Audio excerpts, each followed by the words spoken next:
Welcome to my YT short. তো আজকে একটা পেন্টিং করলাম, ড্রয়িং ছিল একটা।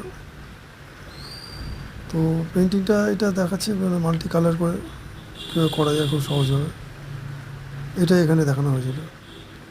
তো টু থ্রি স্টেপে এটা করা হয়েছে, যেমন এই কালারগুলো, তারপরে কিছু শেড দেওয়া হয়েছে কালারের মধ্যে দিয়ে।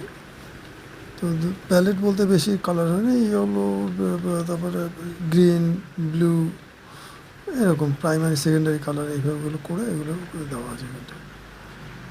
তো ড্রয়িংটা আগে একটু ধরা হয়েছে ফার্স্টে, তো ধরে দেবো এটা ড্রয়িংটা করা হলো, খুব ইজিভাবে করা হয়েছে।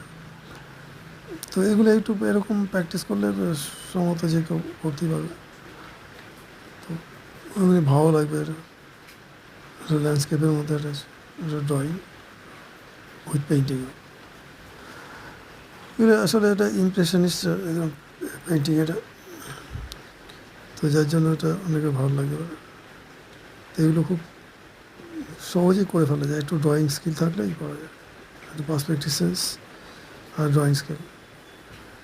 তো এটা হাউ টু ড্র, কীভাবে ড্র অর পেইন্ট, এটা এইভাবে করা যেতে পারে।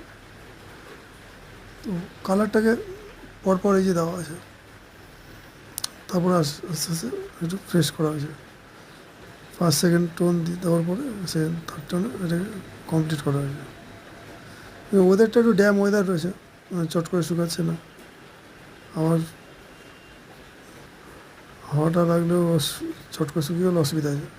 এই ড্যামের মধ্যে কিছু ড্রাইয়ের মধ্যে এরকম কাজটা করলে সবচেয়ে বেস্ট হয়। আর হোয়াইট কালার এখানে ইউজ হয়নি, পেপার হোয়াইটটাকে কাজে লাগানো হয়েছে, তো যার জন্য একটু ভালো লাগবে। এই বা এটার নিয়মই এটা, এভাবে করতে গেলে এটা হোয়াইট কালার ব্যবহার করা যাবে না, পেপার হোয়াইটটাকে কাজে লাগিয়ে হোয়াইটটাকে ছবিটা আঁকতে হবে। খুব সহজভাবে করলাম, অনেকের ভালো লাগতে পারে। তো এরপরে আবার আরও কিছু কাজ দেবো, আর একটু ভালো করে দেখি যতটা সহজভাবে করা যায়। মেন হচ্ছে সহজভাবে করলে যেন যারা আমার অডিয়েন্স যারা আছে তারা যেন করতে পারে সেইভাবে করবো না। বেশি কঠিনভাবে করলে তো ওরা তো করতে পারবে না। তো আমি বুঝলে তো খালি হবে না, ওদের জন্য এটা করা হয়েছে, বিগিনার যারা, তাদের জন্য।